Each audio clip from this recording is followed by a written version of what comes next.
Hello everyone, कैसे हैं आप सभी। तो आज हम स्टार्ट करने वाले हैं हिंदी भाषा शिक्षण। यदि आपको ये सब्जेक्ट पूरा डिटेल में पढ़ना है नोट सहित, तो आप प्राइमरी जोन को फॉलो करें। हिंदी भाषा शिक्षण के उद्देश्य और कक्षा प्रतिक्रिया, यह इकाई यूनिट फर्स्ट है। कौन सा आज हमारा सब्जेक्ट है? हिंदी भाषा शिक्षण। चलिए फर्स्ट क्वेश्चन स्टार्ट करते हैं। भाषा क्या है? भाषा आई मीन लैंग्वेज। लैंग्वेज क्या है? आजकल हर बच्चा इस बारे में जानता होगा कि लैंग्वेज क्या है।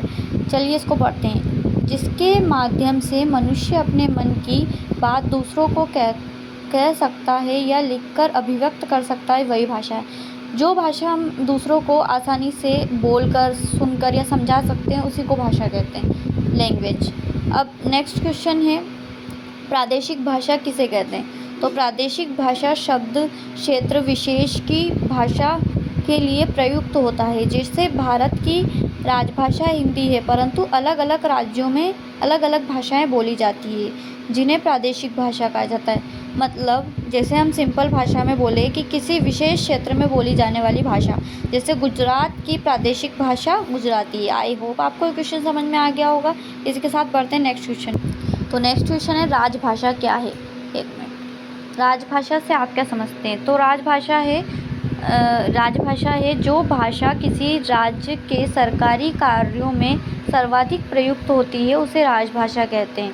जैसे कोई भी गवर्नमेंट वर्क होता है तो उसके लिए कोई सी भी एक राजभाषा होती है जिसे बोला जाता है। सिंपल भाषा में समझें, किसी सरकारी गवर्नमेंट कार्य के क्षेत्र में बोली जाने वाली भाषा। जैसे प्रादेशिक भाषा होती थी कि हमें किसी अन्य क्षेत्र में बोली जाने वाली भाषा, जैसे गुजरात में गुजराती भाषा बोली जाती है, मराठी और भी कई भाषाएं बोली जाती है। और सरकारी क्षेत्र में बोली जाने वाली, सिंपल सी बात है कि सरकारी क्षेत्र में जो भी भाषा बोली जाती है उसे राजभाषा कहा जाता है। यह केंद्र में हिंदी और अंग्रेजी है तथा भिन्न भिन्न राज्यों में क्षेत्रीय भाषा होती है। जब ब्रिटिश संस्था चली थी अपने यहाँ, तो आप सभी को पता है कि हमारे यहाँ इंग्लिश भाषा चलती थी। उसके बाद राष्ट्रीय भाषा हमारी हिंदी घोषित कर दी गई थी।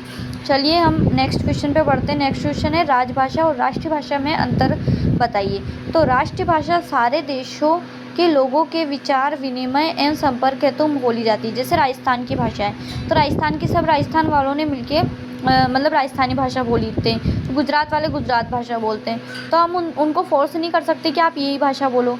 यह चीज़ भी हमें ये समझाना चाहता है कि राष्ट्रीय भाषा सारे देश में लोगों के विचार पर निर्भर होती है या उनके संपर्क के माध्यम की भाषा होती है। जैसे हिंदी किंतु राजभाषा भिन्न भिन्न होती है। हिंदी इंग्लिश एवं रिलीजियन लैंग्वेज यानी क्षेत्रीय भाषा, प्रादेशिक भाषा भी बोल सकते हैं हम इसे, ठीक है।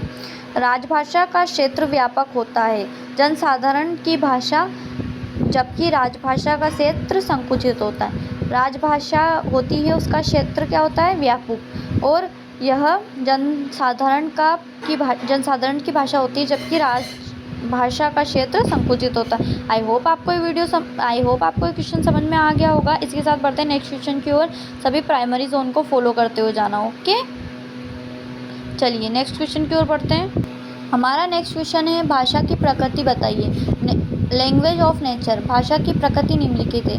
भाषा सामाजिक वस्तु है, मतलब भाषा हर व्यक्ति को आना ही चाहिए। भाषा सर्वव्यापक है, मतलब हर व्यक्ति को सभी जगह पर आनी चाहिए, सब जगह की भाषा आनी चाहिए। परंतु 3 लैंग्वेज फॉर्मूलाओं से 3 भाषा तो आनी ही चाहिए। आगे हम पढ़ेंगे इस वाले क्वेश्चन में। भाषा अर्जित वस्तु है। भाषा को हमें अर्जित करना पड़ता है, मतलब सीखना पड़ता है। भाषा का प्रवाह अविच्छिन्न है। यह मानव विचारों को वाहक और अभिव्यक्त का माध्यम है। यह सामाजिक दृष्टि से स्वरित होता है, ठीक है। आई होप आपको क्वेश्चन समझ में आ गया होगा। इसमें है भाषा की प्रकृति, भाषा हम किस प्रकार सीख सकते हैं, भाषा का नेचर से क्या महत्व होता है, ठीक है। आई होप आपको क्वेश्चन समझ में आ गया हो। इससे बढ़ते हैं नेक्स्ट क्वेश्चन को। नेक्स्ट क्वेश्चन है 3 लैंग्वेज फॉर्मूला या त्रिभाषा सूत्र। यह सूत्र के अनुसार माध्यमिक स्तर तक विद्यार्थियों को कम से कम 3 भाषाएं पढ़नी होती है। प्रादेशिक भाषा यानी मातृभाषा, हिंदी और अंग्रेजी। 1964 टू 66 के शिक्षा आयोग में निम्नलिखित त्रिभाषा सूत्र प्रयुक्त किया गया था। 1964 से 1966 के बीच त्रिभाषा सूत्र प्रस्तुत किया गया था। चलिए इसके बारे में पढ़ते हैं। मातृभाषा या प्रादेशिक भाषा, मतलब एक अपने की मातृभाषा हो सकती है जिसे मदर टंग कहते हैं। राजभाषा हिंदी, सभी को पता है कि हमारी राजभाषा हिंदी है। सहराजभाषा अंग्रेजी, सहराजभाषा अंग्रेजी मतलब प्रथम भाषा होनी चाहिए हमारी हिंदी, द्वितीय भाषा होनी चाहिए अंग्रेजी और तृतीय भाषा संस्कृत या फिर अन्य कोई प्रादेशिक भाषा। आई होप आपको ये क्वेश्चन समझ में आ गया होगा। चलिए इसके साथ बढ़ते हैं नेक्स्ट क्वेश्चन की ओर। आई होप गाइस आपको ये वीडियो समझ में आ गई होगी। और question answer PYQ question answer है जो हमारे 2022 से 2025 तक के PYQ क्वेश्चन है, प्रीवियस ईयर क्वेश्चन। अगर आप और महत्वपूर्ण क्वेश्चन जानना चाहते हैं तो please like share and subscribe कीजिएगा। Thank you for watching.